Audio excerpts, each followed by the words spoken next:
Nasabat ng Customs, Intelligence and Investigation Services Manila International Container Port sa Navotas Fish Port nitong gabi ng Miyerkules ang dalawang fuel tanker matapos masangkot sa illegal fuel transfer o mas kilala sa bansag na pahihimodus.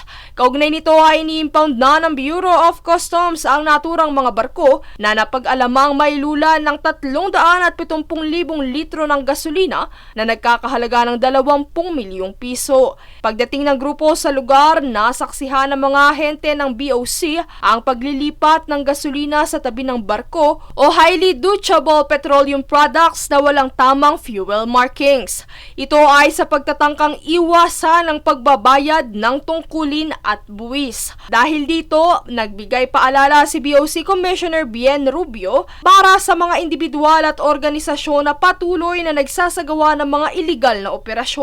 Anya, hindi titigil sa pagsugpo ang BOC sa mga illegal na aktibidad gaya nito. Samantala, matapos ang nabigong fuel marking test nitong kamakailan, interbensyon ng mas mataas na command ang hiling ng mga kinauukulan upang matugunan ang mga issue sa anchorage sa Philippine Ports Authority.